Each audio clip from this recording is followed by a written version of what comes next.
All right.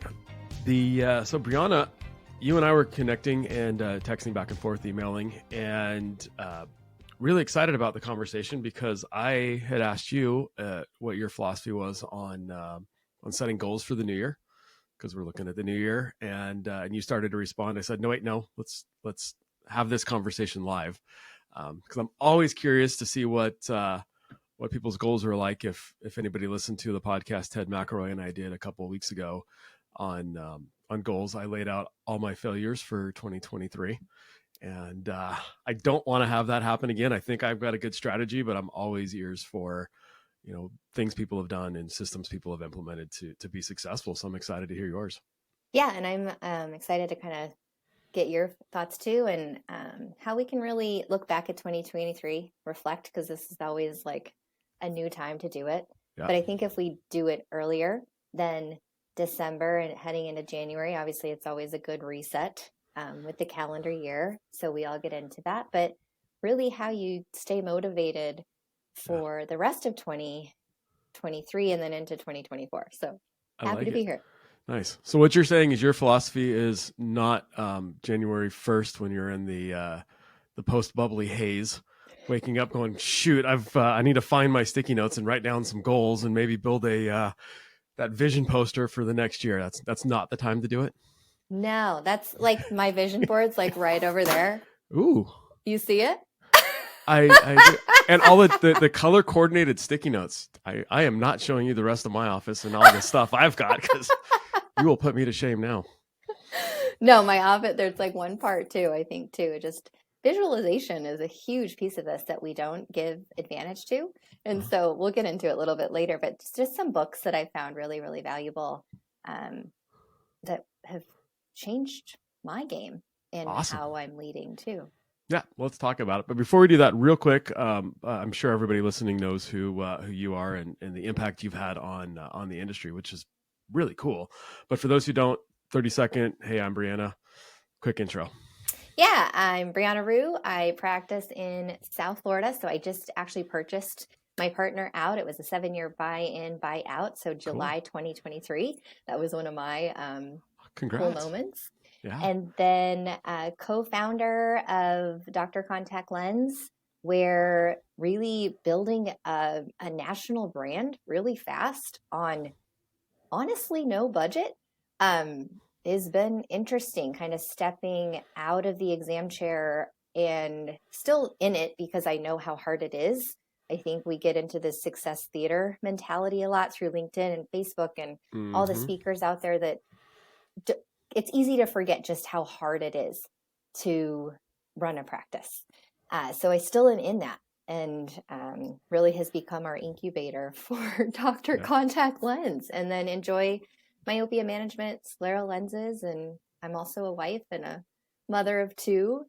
And just all the things, you got to have great people around you. Yeah.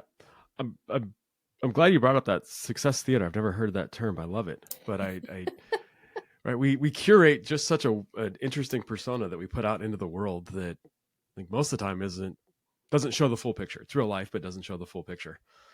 So, so mom of 2, how old are your little ones? 7 and just turned 2. Oh, cool. Yeah. They still love you.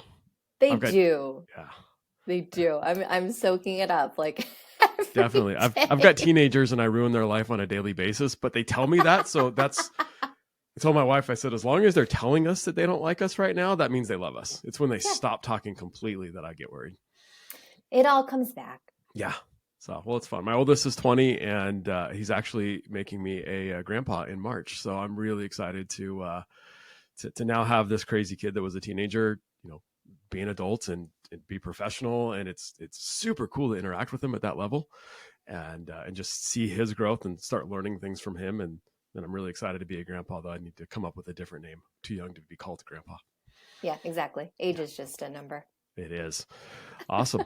Well, super happy you're here. So let's start with the goals. You said start in December, which blew away everything that I had in mind because, January 1st in that champagne haze is where I've always started.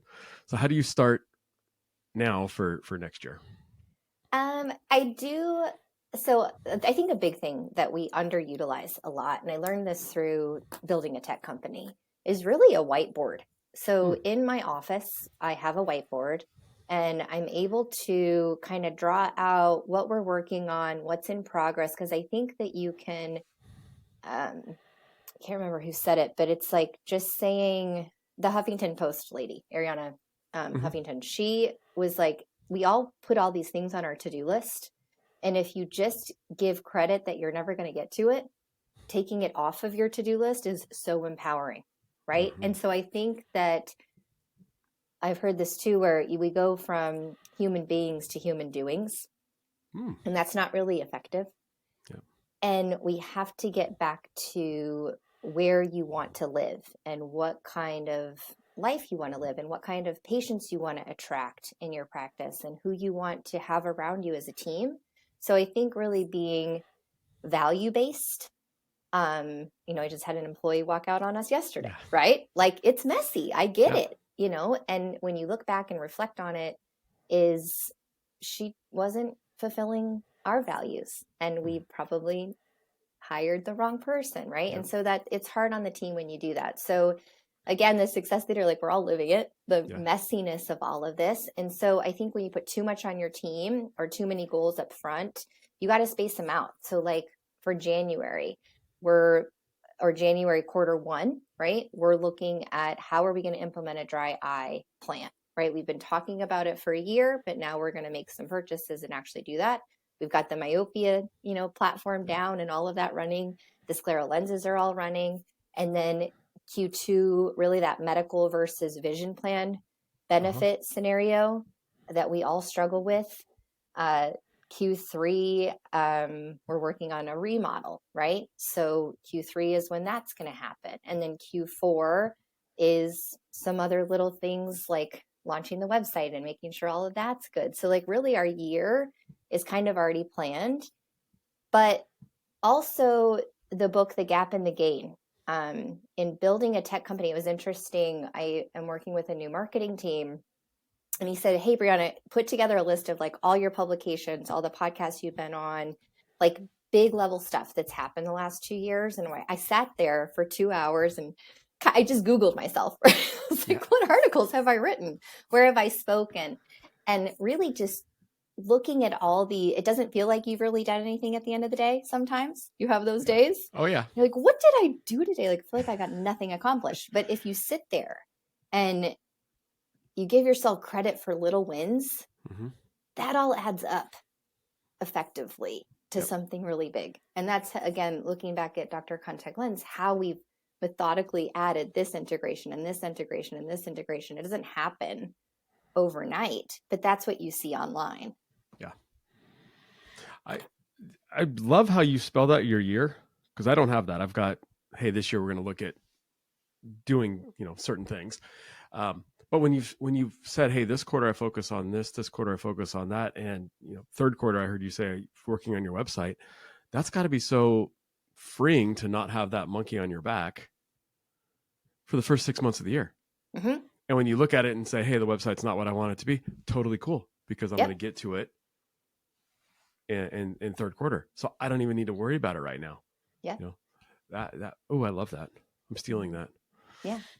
Yeah. So it's your headspace. Your headspace is super critical. And I think that as a business owner, as a leader, you take on a lot and you have to figure out where your focus is too, on just how you're scheduling your time. So another big thing that I've done, and I don't know, Aaron, if you have an executive assistant, I dragged my feet for years on this entity and read the book Buy Back Your Time by Dan Martell. Okay. I recommended it a lot. So I can even share like my Amazon page in there, so we get a little credit here. There you go. Absolutely. we'll put that in the show notes. But the people that I've shared it with are like, oh my goodness, like, man, am I in my own way when it comes to really growth and living the life I want to live. And so when I read the book, it tells you to timestamp what you're doing in the day, and you're supposed to do a time audit for like a week. Well, Aaron, I lasted like 4 hours, and I was like, F this. Like, hire an executive assistant where it comes to like paying bills or returning this email or things like that. I was just drowning in my inbox, right? And your inbox becomes a stupid to-do list that's not managing, you're not managing it. It's managing you, right? So taking email, taking calendar management off, and he specifically teaches you how to run your inbox. Ooh. So he calls it the email GPS system. I mean, like within a week, I had hired a wonderful executive assistant. She happened to work in my office. She went on to do real estate, but wanted to come back in some capacity, not within the practice. Yep. And she knew me. She knew Dr. Contact Lens. She knew what I was building at the practice, and just this leadership skill that she's given to me to really listen on what I was doing well as a leader, because she worked for me, where I could improve. Mm-hmm. So it's just that openness to always be growing and changing. But hands down this year, that has been that's huge. Mind shifting. Yeah. Well, going from doing it all to being really good at what you're doing and helping others help you in that goal, but also help them spread their wings too. Yeah. Right. So, because bringing her on, I'm sure is helping, personally her get what she needs and helping you. No. So I'm curious. So those listening say executive assistant, I can't afford it. What am I going to do? How much time? Right. They just did the math in their head and said, well, shoot, this is, must be nice. Yeah, right. Which they all said when I was like, right? Recommend that. Just read the book. Yeah. There's one piece in it, Aaron, where he talks about your value of time. So let's say you as a doctor, you say that you want to make $100 an hour. So if you're answering an email and you could pay somebody $20 an hour to be your executive assistant, you cost yourself $80. Yeah.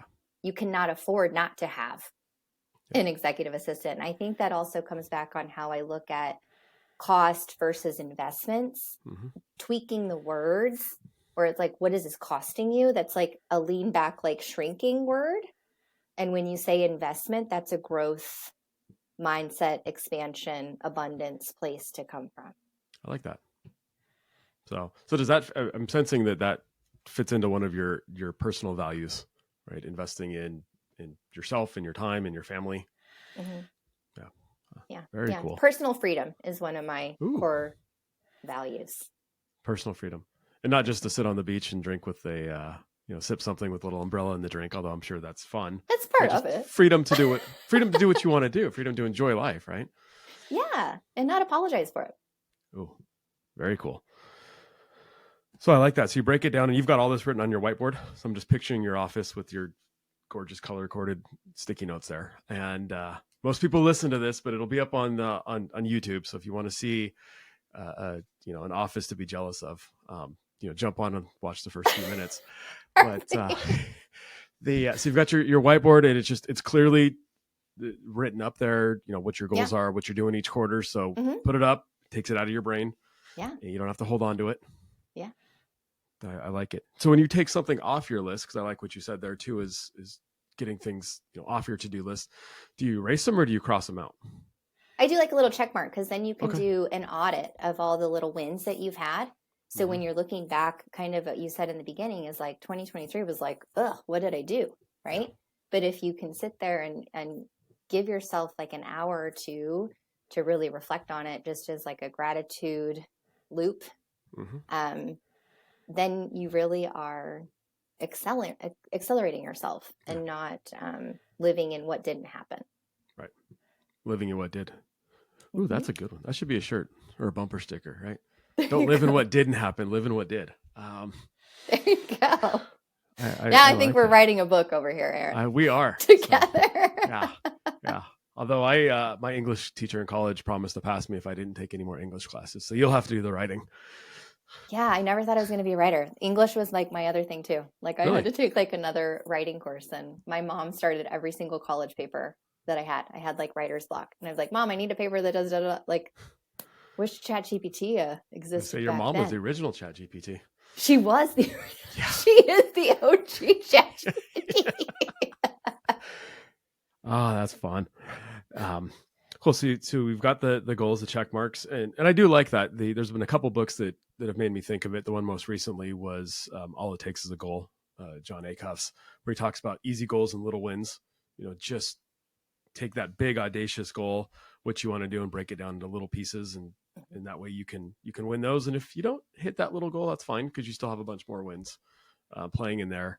Also like the book Slide Edge that just talked about the power of compound interest. So 1% today, 1% tomorrow. It just builds on itself, and when you can look back, you see the growth. But I think to your point, we don't do a good job of seeing the growth. We just see the misses. Mm-hmm. Yeah. There's another great book. I know people are like, when are you guys reading all these books, right?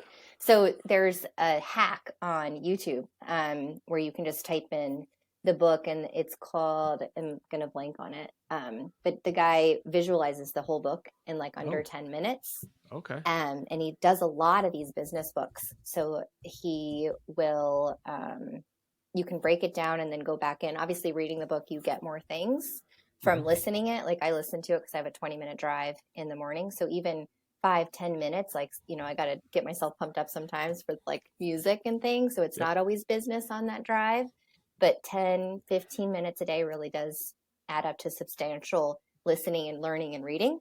And so one I just finished was 10x is easier than 2x. Yep. And talking about the gap and the gain, right? So that's another great book, but that's where a lot of us like to live. And especially now with what we're doing online and seeing again that success theater, it's really easy to get in that gap and get down on yourself, where you really should think more highly of what you've accomplished. And sometimes that's just, finding a cheerleader in your life where it's like, no, like we're all, we are doing great. Like things are happening. Yep. We're afraid of success. I'll have to check out that YouTube hack. I download, there's an app, Blinkist, and that summarizes the books too. So I'll listen to that before. So I don't read books well. I listen to them, so audiobooks, but I'll listen to the summary of the book on Blinkist. Then I'll listen to the book, and then I'll go back and listen to the summary again on Blinkist, just to make sure I pull out the pieces that matter to me. Yeah, it definitely is a good channel. I'll have to let you know what channel it is. So it's called the Productivity Game. Productivity Game. Yeah, we will link that in the notes as well, because I'm stealing it. Game on YouTube. All right, notes here. Yeah. Awesome. So take us to the because I want to go back to your quarters, because I love this, for your office, and probably works really well for our lives too.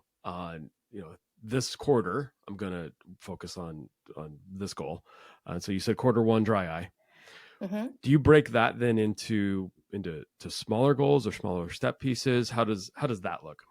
Yeah, I think what we struggle with in a lot of our offices is implementation and what it takes to implement something new.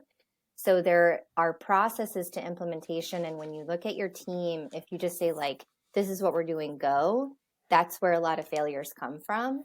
So because we do like our toys in our office and that investment, right? You got to pay for these things, or else they just sit there and collect dust. And then you're mad that you bought it and it's everybody else's fault but your own. So I think ownership is a big piece of this. So like what we'll look at is, what is it going, like we did with the myopia program. We built our whole myopia thing out from soft multifocals, dual focus lenses, to ortho-K, to atropine, to how we were charging. We got forms made. And so you can source people to help you with these things. This is not all like if you don't have a marketing firm.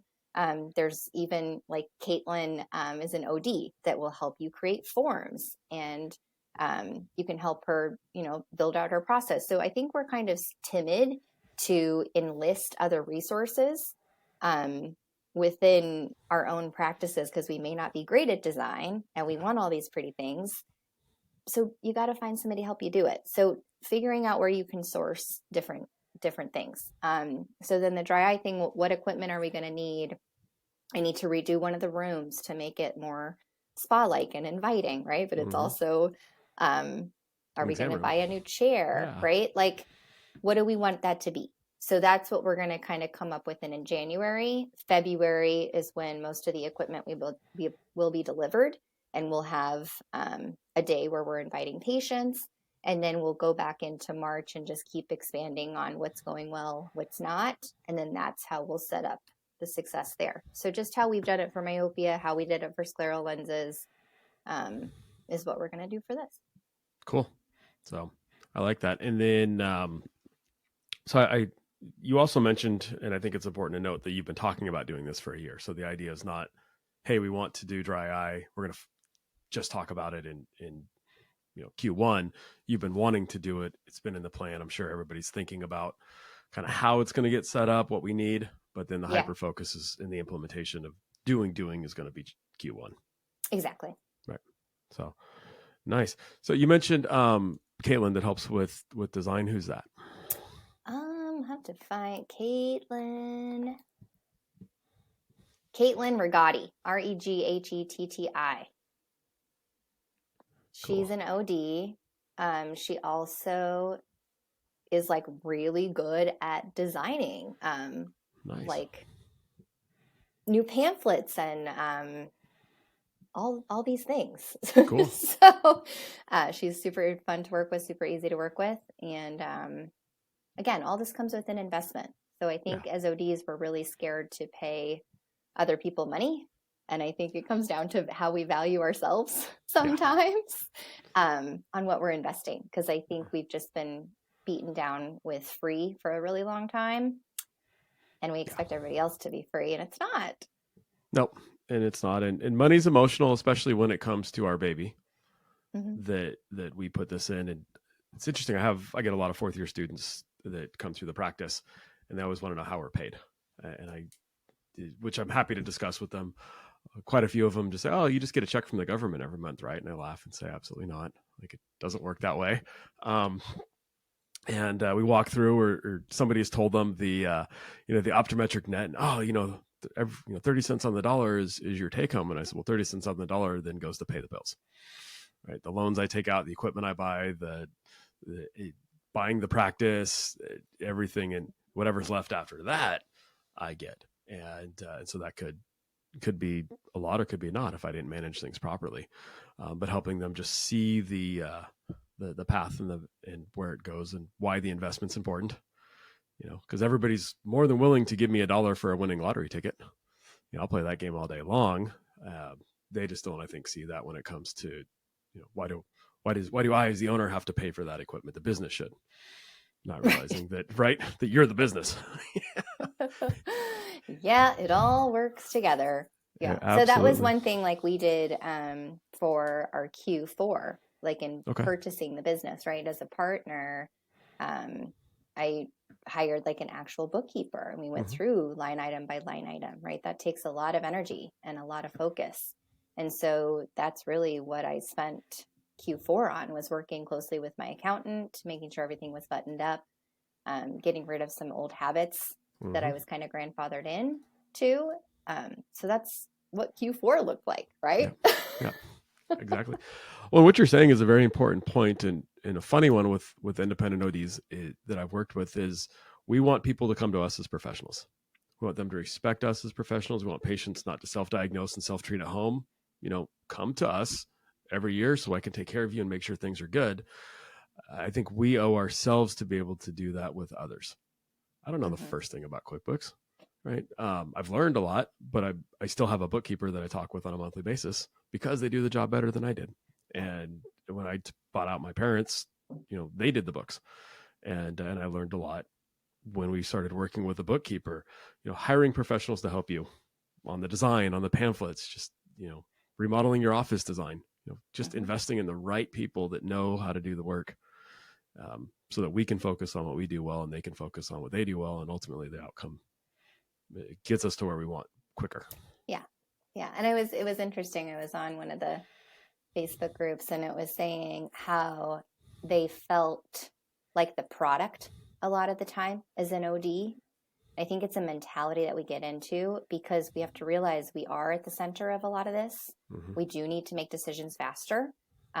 We need with either a yes or a no. We're a big maybe group, a big maybe group. And The maybes are what really hurt, because it's just, you can say yes and move forward with it, or say no and call me in 6 months and maybe we'll revisit this, right? But the maybe of that, like in between 5 months to your no, is excruciating for everybody. Yeah. And so I think, again, as we come up on how we lead optometry into a better environment, like going to as you have, kind of different industry events where maybe I am the only practicing OD in the room and there's 50 executives from really high level companies. Everybody wants to figure out how to cut us out because we are really bad gatekeepers, right? And that's not fair. But we are saying no or maybe too frequently instead of saying yes. And I'm not saying you're not going to get burned by, we've all been burned by a piece of equipment, right? Oh yeah, for sure. It's going to happen, but that's part of the process.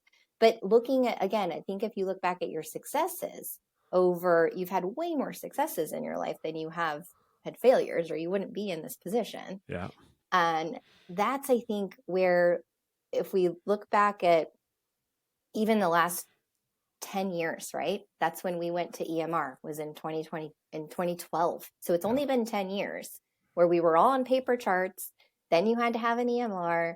Then you had to have, look at all like that planning, right? Yeah. Then you had to have a website. Then you had to have a Facebook group because that was the thing. And then you had to have, now we're getting into add-on features like a Dr. Contact Lens or an Optify, or things that will help your people run better, run smoother. Yep. It just comes down to process in a practice. And that's how we can't scale. So how can you scale your business by looking to bigger business?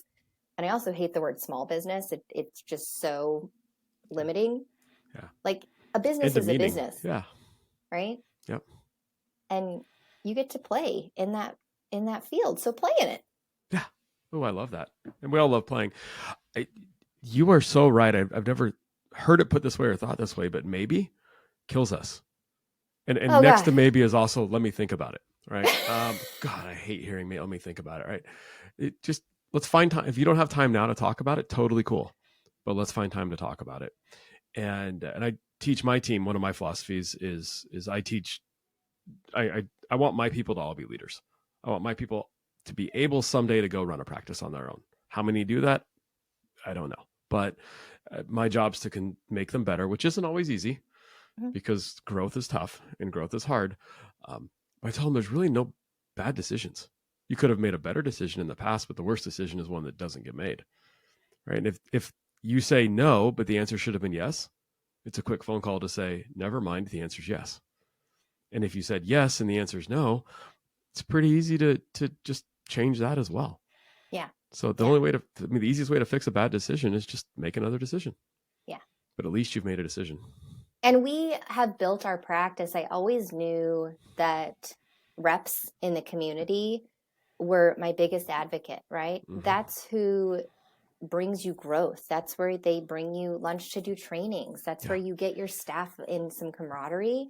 So again, like doing a lot on the Dr. Contact Lens side where we're like cold calling. And I realize in that position, yes, I am a salesperson, but you also give that person a second, right? Like learn what it is. Cause it's instantly like, I would give a lot of our practices like D's on the phone because it's really, really rushed.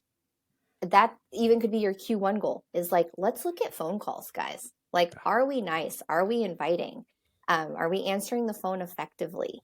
What can we take off of your plate? What are patients calling for? Like I even have a sales call little sheet next to it. Was like, if it is a sales call, who was it? What do they want? Would they buy us lunch or even like a $50 gift card to something to hear their pitch, right?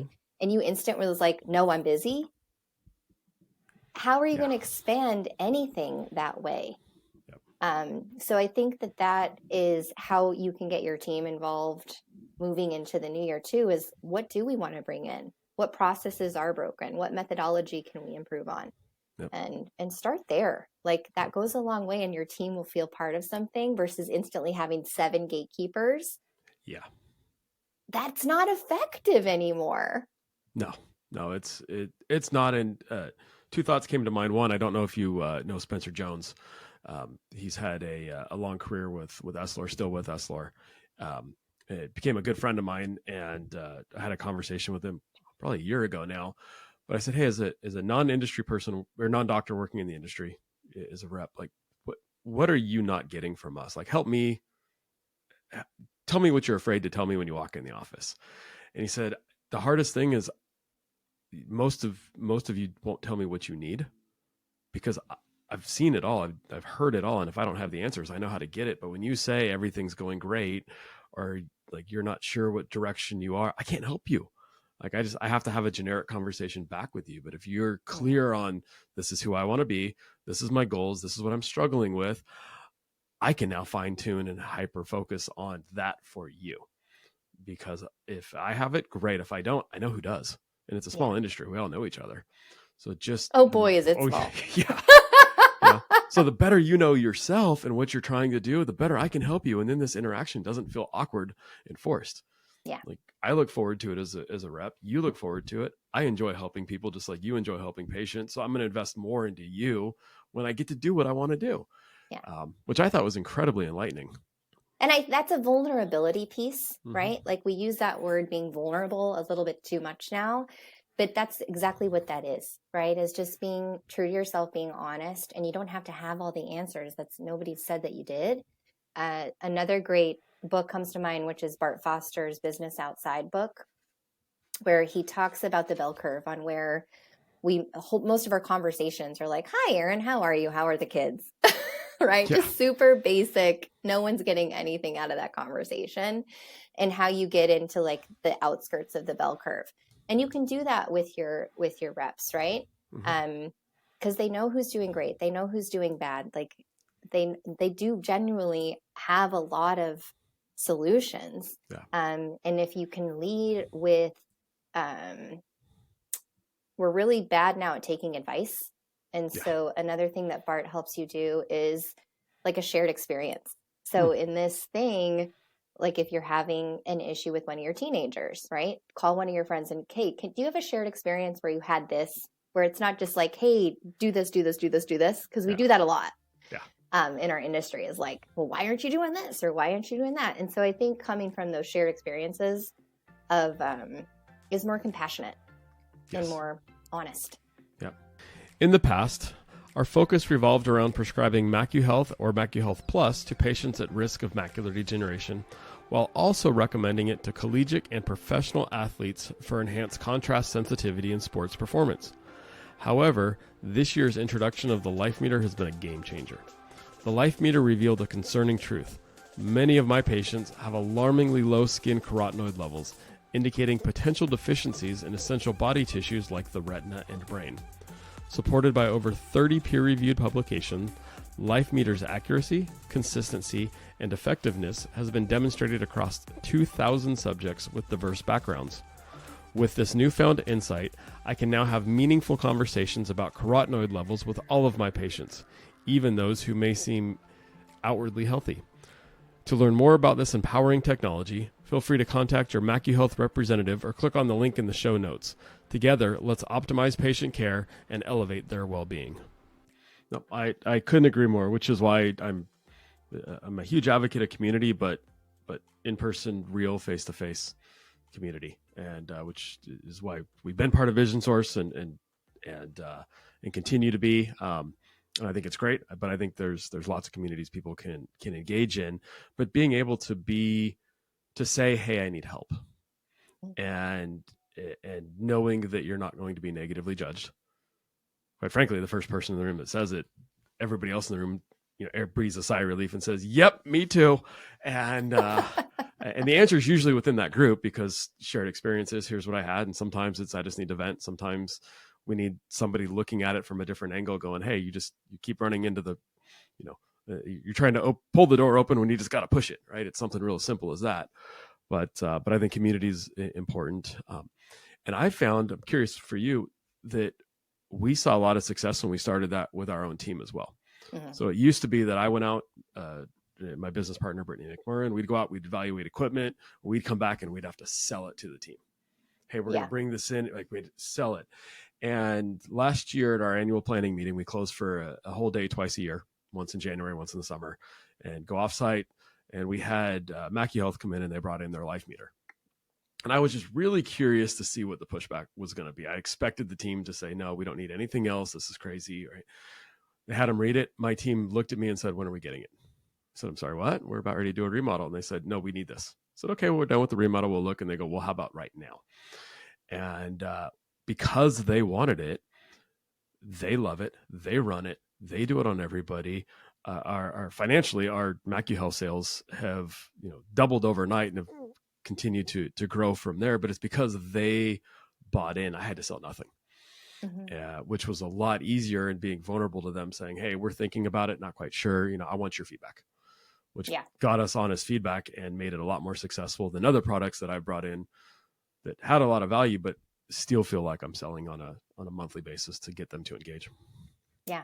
And that's part two, I think, of a practice value. So in Bart's book, there's 50 words at the back of the book, and your 50 become 10, your 10 become 5, your 5 become 3, and your 3 become your core values. And so when you're honoring, we did this with my whole team. And when you do it, make sure that you let your team go first when they tell you what their values are, because they will mirror you, right?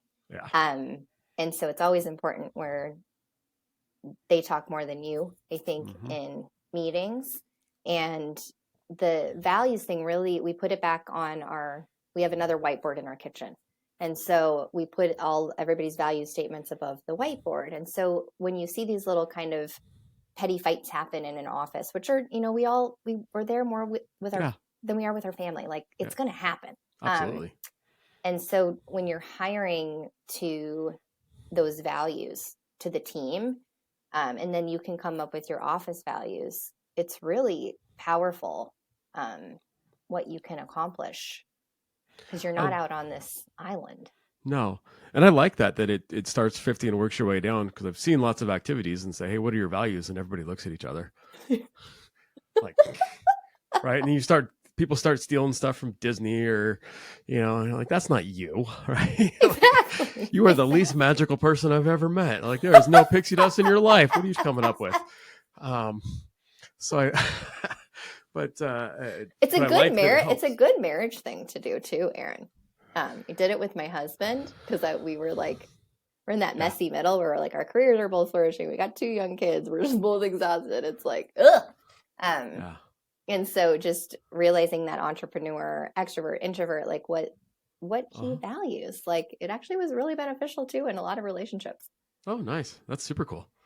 Yeah, I'll have to. We'll try it with the office first. I've learned to practice there and then refine. And then bring it home. And then refine when we come home. Although it would be a lot of fun with my teenagers, right? It would. No, I don't know if you've seen what's that Disney movie with all the emotions in her head? Drawing a blank, but the character disgust is my 17-year-old, my 12-year-old right now. Everything's dad. Inside Out. The name of the movie. Cute movie. Loved the movie. It is a great movie. Yeah.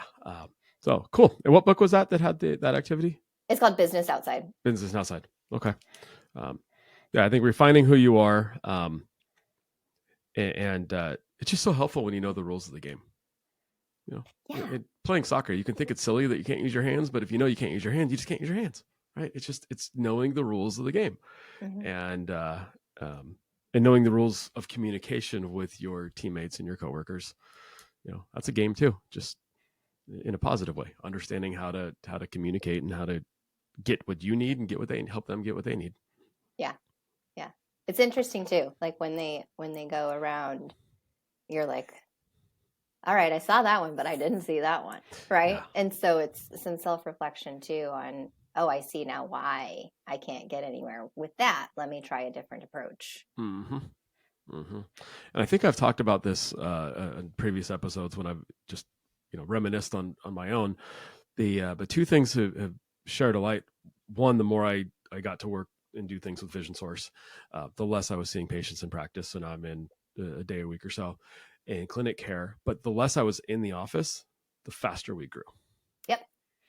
And that was a gut punch at first, and then I flipped it and said, well, it's because I'm such an amazing leader that I can lead from afar. And the reality is I got the hell out of my team's way and You let did. them be them. And some of the stuff they've come up with is way better than things I would have done. And my initial reaction was, no, don't do that. And I learned not to say no and just watch what happens. Yeah. And it the few mistakes that may cost me $100 here or there have netted me tens of thousands in growth and just happiness of the team. So it's been kind of fun doing that, and then embracing people that were different. My office manager and I are about as polar opposite as you can get. And we fought and we fought and we fought and we fought until we learned to appreciate each other. And now it's one of our biggest strengths. Yeah. And we go to each other saying, hey, I need you to push back on this. What am I missing? And vice versa. And so our outcomes now become significantly better. We still fight, but it's a very positive, and we appreciate the pushback. I love that. Yeah. And I think too, you have to just live in your zone of genius or your 20% and let other people do that. So what you don't like to do, somebody probably loves to do. And what you love to do, somebody else probably doesn't like to do. Right. Yep. So I think we don't give ourselves as owners time to step by or step away. And I did that when I onboarded and a wonderful associate I didn't have a full 5 days to give her, but I gave her an admin day where she's next to me, helping with all these little things, right? So she's become my integrator, and it helps her, I think, see the other side of what optometry really is. We can't just be stuck in a dark room all day. That's not fun for anybody, right? No. And you have to give yourself time to flow. We definitely don't do that enough. Like an hour block is not enough time to do anything, right? You need at least 4 hours before you can get into a flow. And so it's just, time chunking. So if you're seeing patients 5 days a week, could you see patients 4 days a week, that same amount of patients in 4 days a week, and give yourself that day to, grow the practice. Yeah. And that's when you'll see real success come and you'll feel better. Absolutely. Well, two things one, having your associate have an admin day is genius. Right. Wow. Right. You look back and you're like, God, if I would have known that 4 years ago. Because that's when they learn. That's when they learn, and you get the insights. Some of my favorite times with employees is their first 30 days because they're raw. We haven't jaded them. They haven't bought in the system. And if they can just give me some of that raw feedback on what they're seeing, doesn't mean they're right, but it's good feedback. And if you have somebody with that much influence as a leader in the practice, helping them become a leader and develop it and understand how you see the world, I think is huge. The other is, as an owner, I've seen a lot, and I'm curious if you have too, ultimately become resentful of the practice. Not too uncommon, just outside when, even sometimes as a parent, if we're being honest with kids, where you're like, I can't do what I want to do because I got to stay home and babysit. Babysit's the wrong word. They're my kids. I'm not babysitting, but you get what I'm saying, right? I get what you're saying. I used to race Ironmans until we had our third, and it just, time wasn't there. Yeah. And I got frustrated that I can't do what I want to do. And so I didn't want to feel that animosity, and I didn't want to feel that animosity in the practice when I had to stay and do the admin stuff till 8, 9, 10, 11 o'clock at night, and it took away from the family. So budgeting that time there is incredibly important as an owner. Well, I think we're seeing that too in the Buy Back Your Time book too, where he talks about you'll get to 3 parts or 3 stages in a business. You'll either start sabotaging it because you can't add one more thing on your plate. You'll want to sell it, or you start losing your friends and family, or typically it's all 3. And we can get there pretty quickly within an optometric practice because there's so many pieces to this business that nobody sees just how hard it is. Excuse me. And it's important to realize that. Yeah. And then what can you delegate? So delegation, I think, is key on letting people own it. And they will, like you said, they will pleasantly surprise you when you give them that trust. Absolutely. And it's great for retention because now you're investing in them and you're moving them from a job to a career. And seeing that they have the opportunities, because they probably don't have the skill set all right now to do it, but neither did we half of what we did. Right. We just faked it till we made it, and giving them the opportunity to do the same. Right. That's and like huge. looking at what we've built with Dr. Contact Lens with my team internally here, it just, you figure it out as you go. And like, I don't know everything, but we can, and I don't think just having meetings to have meetings too, we've gotten away from a lot of that, on just giving them some autonomy. And it's hard in patient care. I think it's a little bit different on the business side of stuff, but that is our business, right? Yeah. Is getting patients in and effectively getting them in, and feeling taken care of. So you got to take care of yourself in order to do that. Oh, absolutely. It's got to appease all stakeholders, right? Everybody has to win from it. You hit on this a few times, and I want to highlight it because it's something that I'm trying this year and it feels good. But when we sat and looked at what our 2024 is going to look like, in fact, we just did it 2 days ago. The first thing I had on, and I like Google Slides. So the first list on Google Slides was, hey, what are the successes we had from this last year? So I wanted to highlight what we did. The second slide was, what are we going to stop doing? So what are we going to pull out? Before I add anything new, I want to get rid of stuff. I need to make room for it. And haven't done it before. It was kind of fun.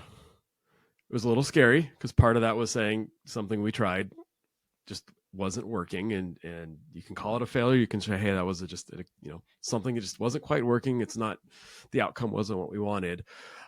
But I'm really thinking that when I take that back to the team and we have our annual planning meeting in January, and I can show them, hey, these are all the successes, high fives. We had, best year ever again.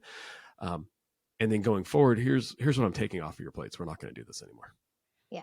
We're going to add a little bit, but I'm taking it off first. So it's that sigh of relief that you're not just overwhelming me. I like that. I like that a lot. So because we try things and not all of them work.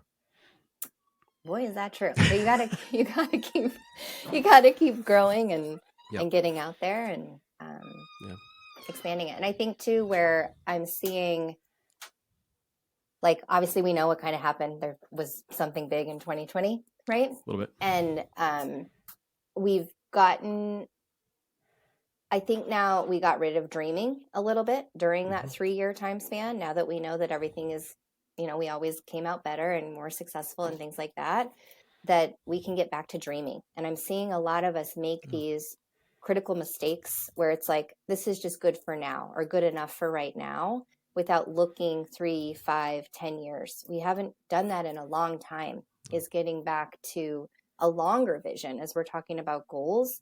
Yeah, you have your next year goals, right? But what does this house look like in the next 3 or 5 or 10 years? Because we haven't been able to live that in the last 3 years. Yeah.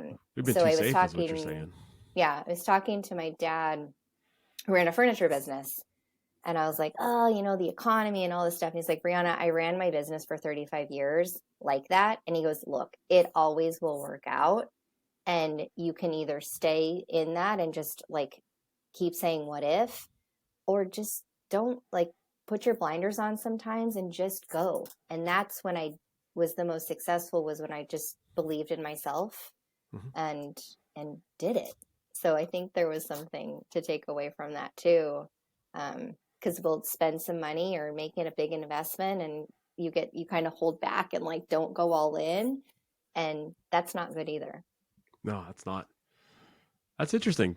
We've stopped dreaming, and that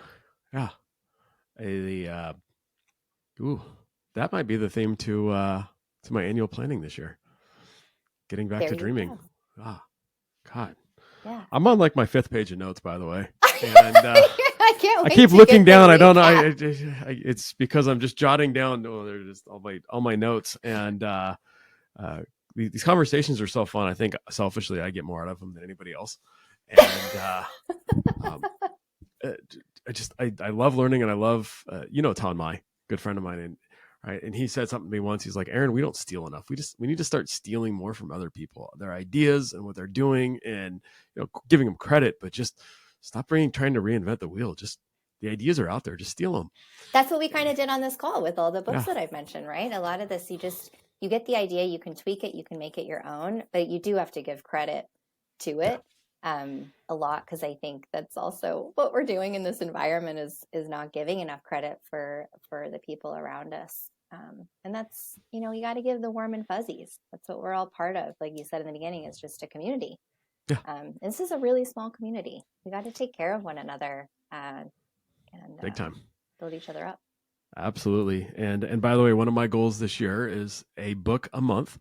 And so I think that you have got me well on my way for my reading list. Yeah, between you and Kyle Clutie, I don't need any more book recommendations. I love them, but I like this. Yeah, and it's funny. You got to kind of score the book when I give a recommendation, because I have read some doozies, but like those are some really good ones. Yeah, I like it, and finding ones that you like and understanding your personality with them. And I mean, Simon Sinek's great. I can't relate with him. He's a little bit too soft for me, and I'm a doer. I need something to do, and I don't want to be in my head. But maybe the whiteboard will help. I don't have a whiteboard in my office. You do now. I will now. Yeah. You will now. That assistant's going to order you one. That's now on my list to do too. And my brain immediately went to people that I went through. I thought of my sister, and I said, that probably could backfire.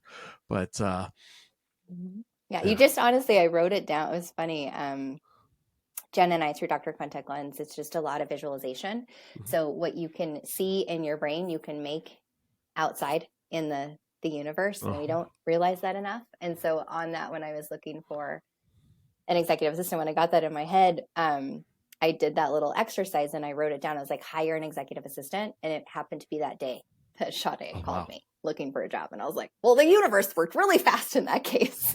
But you got to allow it. So had she called me 3 or 4 weeks earlier, right? I think the universe too is a lot about timing and just trusting that. And you have to do and set yourself up to get the timing on your side. Like when you look at success, things that come to mind are like, oh, they're so lucky. This happened to them, right? When you look at the culmination, and it's not that, right? You don't see your feet moving a million miles an hour. Just some of us are more effective with time. We all get the same 24 hours, but like last week, I swear to God, was like 492 years long. Is how I looked at it. I was like, oh my God, it's Wednesday and I still have Thursday and Friday ahead of me. Time, I think we give too much credit to time on what you can really fit in. But if you use it specifically and really see the value in it, like Oprah, she works 2 hours a day, right? And then she's self-exploring the other whatever, she's not awake. So looking to kind of those philosophies on what you can bring in. Yep. No, I like that. It's an assistant is definitely on my list. And speaking of time, I have found my little time hack. They make lined sticky notes. Yeah. And so I'll sit down every morning, just write the date on the top of the note, and here's what I'm going to do today. I've always overestimated what I can do in a day. So I've never checked off the list, and so some of them will roll over, and some of them I find just weren't that important, and they die on their own. But instead of a super long to-do list, if it doesn't fit on that, 10 lines, 15 lines on there, I can't go beyond it. So it's just my little sticky. I can fold it up, put it in my pocket, put it on my monitor. But yeah, trying to manage time is tricky. Yeah, swallow that frog, Aaron. I taught my office manager that. Yeah, you know that saying, yes? I don't. So let's say I told you, Aaron, it's 8:00 in the morning and I put a live frog on your desk. And I said, you have until 5:00 today to swallow this frog. So you can do one of two things. You can think about it all day. Yeah. And it comes to 4:59 and I come back and it's eaten up your whole day that you had to swallow a frog. Yeah. Or you're like, gulp. And now the rest of your day is super easy because you swallowed your frog. So I think too on these to-do lists is what is going to time suck you and what is going to, once you get it off and you're like, oh my God, the rest of this day is so easy. Yeah. I like that. So. Yeah. Well, now I'm going to have to put a frog on the top of my whiteboard. You just redesigned my entire office. Like this is, I didn't realize I was getting an interior design call. A little crystal squirrel. because then you it's my squirrel. I like that. So, sometimes you look at it, you're like, oh yeah, I am a little squirrely right now, Uh-huh. Yep. Yep. And so those are fun. So awesome. Well, Brianna, this has been awesome. I can't wait to check in and see what your how you've accomplished your goals and where you're at next year. I would like to be able to share what mine are when I get them set down and have an accountability buddy, right? I would love that. You and however many 1,000 people listen to this, and sometimes you need that fear of checking in with your friends or your friends checking in with you to just swallow the frog and get it done. But I don't know if you've heard. I just recently learned through John Acuff that the second Friday in January is Quitter's Day. Officially, that's when everybody on Strava stops doing what their physical goals. Right? They ran for the first 2 weeks of January, and by the second Friday, they go, "Nope, we're done. This was a dumb idea." Right? I can't go from couch to running 10 miles a day or whatever the case may be. But I guess second Friday is when the majority of people quit their New Year's resolutions, at least on Strava and health-wise. So wow, I'm determined to move past that. I'm not going to quit until at least the third Friday in January now. But, you might make it to day 21 and then not quit. I might make that's the goal, is to do things that are meaningful and are set up appropriately and accordingly. Yeah. So yeah, and it doesn't have to be January to start too. Like if you get off, you're like, let's start on February 1st. Yeah. Well, I'm inspired to start today. Right. That's how we started this, right? You don't wait till January. Start figuring out what your goals are today. Yeah. So I can't wait to see a picture of your whiteboard hanging in your office next Monday. Oh, you will see it. Yeah. I got to move some pictures around and make some space over here. And, So do you have like a color coordination strategy? Do you have like different pens and colors that mean things? You just do what you feel like? No, I just go. And it's funny how I came to the whiteboard sensation was when we had the idea of Dr. Contact Lens, when we found a developer, Doug, he came into my office and I pull out my notebook and I'm like, all right, Doug, I'm super ready to code. And he's like, I'm sorry, where is your whiteboard? And again, being the daughter of a furniture builder, I have a drill handy and know how to use it. And so I was like, I'll be right back. Ran up to Target, grabbed a whiteboard. I came back and I was like, bzz, bzz. All right, now we're ready to go. Right. So within 30 minutes, we were ready to go. And Dr. Contact Lens was built on a whiteboard this big, Nice. So you just got to do it.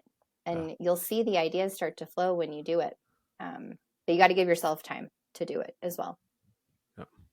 Awesome. Well, get a whiteboard is on my to-do list this weekend. It will be up in the office right over there on Monday morning with a picture of a frog. If I can find a cool sticker of a frog, I'll throw that up there because my artistic ability is lacking. There you go. This has been fun. I appreciate it. Appreciate it too. Cool. So look forward to checking in next year and holding ourselves and reporting back our the successes we've had and sharing the ups, the downs, the learnings, and celebrating the successes. I've got a whole list of books, so I will try to put them into the show notes. You did say you have a book list, and so I can share that. Yep, share that, and we'll put in where people want to, if they want to reach out to you, learn more about Dr. Contact Lens, and just have a conversation and be inspired like we all are today. And so very cool. Well, happy holidays to you and your entire family. Enjoy the little ones while they still love you. I will. And yours will come back, I promise. Yeah, no, they're fun. I enjoy every stage. It's, even getting told you're ruining their life is kind of a fun experience. That's part of it, man. It's just another chapter in your book. Yeah. Although it's really funny because my high school fashion is now what they're wearing. And, isn't this terrible? It's for a guy's, my fashion never changed. I same jeans and checkered Vans and t-shirt, and I'm fine, right? It's what I've been wearing forever. My daughter's fashion is insane, and I've learned not to comment on fashion, but I do find it funny when they laugh at me like, Dad, you can't wear that. I'm like, I've been wearing this since I was 10 years old. You're copying me. Look, my yearbook looks exactly like all of your friends, just in a lower resolution picture. I love that. I love that. I'm looking forward to those conversations. They're fun. I wish I would have saved all this stuff because it would have been a lot cheaper than going out and, I don't remember Vans being $150. Because they weren't. No. Right. And yeah, it's been fun and playing with them. It's kind of fun on the music too, reintroducing them to Avril Lavigne and all the punk rock and Blink and whatnot. Is that all bad? In some ways, music scared me. I went into a country binge for a long time and like missed pop culture. That's funny. And came back, but yeah, no, they were playing Shaggy, and I started singing along. And my daughter and her friends all dance and singing Young Ladies, and were mortified that I knew every word to Shaggy. So, I like the party trick, Aaron. I like it a lot. Yeah. I like it a lot. Awesome. Well, I will let you go. Thank you again for making time and My enjoying pleasure. the conversation. Yeah, and we'll look out for you in 2024. Definitely.